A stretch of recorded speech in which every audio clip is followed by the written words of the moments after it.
एक बार 10वें बादशाह श्री गुरु गोविंद सिंह जी अपने सिखों के साथ राजस्थान के नौहर नामक स्थान पर पहुँचे।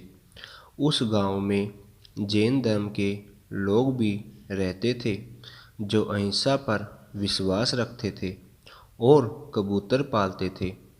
उनका कबूतरों से बहुत लगाव था। वह उन्हें दाना चुगा देते थे।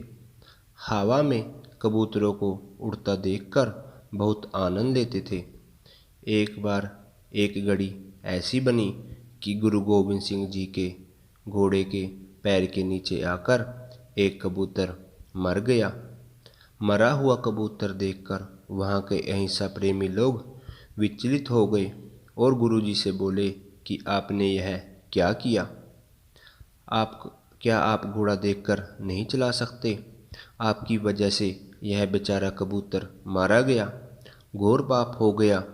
गुरु साहब जी ने उनको समझाया कि जिस कबूतर की मृत्यु से तुम रो रहे हो उसका काल आया हुआ था, उसे तो मरना ही था, इसलिए वह मर गया। वह बोले, नहीं, यह आपकी वजह से ही मरा है, आप ही इसकी मृत्यु के जिम्मेवार हो। गुरुजी बोले, नहीं, आप लोग समझिए, हर किसी का एक समय निश्चित होता है और इस कबूतर का समय आ गया था, इसी वजह से इसकी मृत्यु हुई है। वह बोले, नहीं नहीं, आप बातें बना रहे हो, आप ही दोषी हो। गुरु साहिब जी ने उन्हें बहुत समझाया, परंतु वह नहीं समझे और गुरुजी को उसकी मृत्यु का दोषी मानते रहे। गुरुजी ने कहा, तुम इस एक कबूतर को रो रहे हो, अगर यह सारे ही मर जाएं तो? गुरुजी के कहे शब्द परवान चढ़े और सारे कबूतर उसी समय मृत्यु को प्राप्त हो गए। सभी कबूतरों की यह हालत देखकर वहाँ खड़े लोगों को यकीन हो गया कि यह व्यक्ति कोई आम इंसान नहीं है। उन सब ने हाथ जोड़कर गुरुजी से प्रार्थना की और बोले कि हमें माफ़ कीजिए, हम आपको पहचान नहीं पाए। परंतु इन सब में इन कबूतरों का क्या दोष है? अगर आप इन कबूतरों को अपने एक शब्द से मार सकते हो तो आप इन्हें एक शब्द से जीवित भी कर सकते हो। हमारी गलती की सज़ा कृपा इन्हें ना दीजिए और इन्हें दोबारा जीवन दान दे दीजिए। लोगों की फरियाद सुनकर गुरुजी बोले, अपने कबूतरों को दाना डालो। सभी ने कबूतरों को दाना डाला। गुरु साहिब जी बोले, कबूतरों, दाना चुगो और खड़े हो जाओ। गुरु जी की आवाज़ सुनते ही वह सारे कबूतर खड़े हो गए, मानो जैसे किसी नींद से जाग गए हो। परंतु वह कबूतर जो गुरु गोविंद सिंह जी के घोड़े के पाँव के नीचे आ गया था, वह अभी भी खड़ा नहीं हुआ।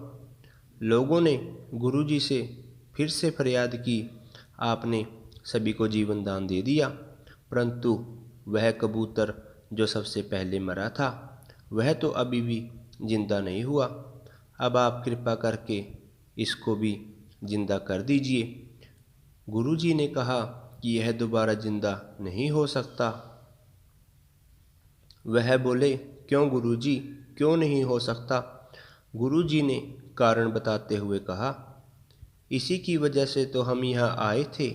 यह जो कबूतर है पिछले जन्म में हमारा सिख था और इस जीवन में हमारे हाथों ही इसको मुक्ति मिलनी थी और हमारे घोड़े के नीचे आकर इसको मुक्ति मिल गई है, इसी कारण वह जिंदा नहीं हो सकता।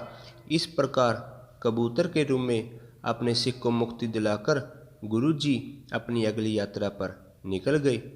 जिस स्थान की यह घटना है, आज उस स्थान पर गुरुद्वारा श्री कबूतर साहिब जी है। यह गुरुद्वारा राजस्थान की तहसील नौहर, डिस्ट्रिक्ट हनुमानगढ़ में स्थित है।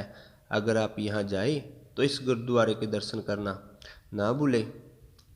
साध संगत जी, अगर आपको यह साखी हमारी अच्छी लगी हो और ऐसी अच्छी अच्छी साखियाँ देखने के लिए हमारे चैनल को सब्सक्राइब करें।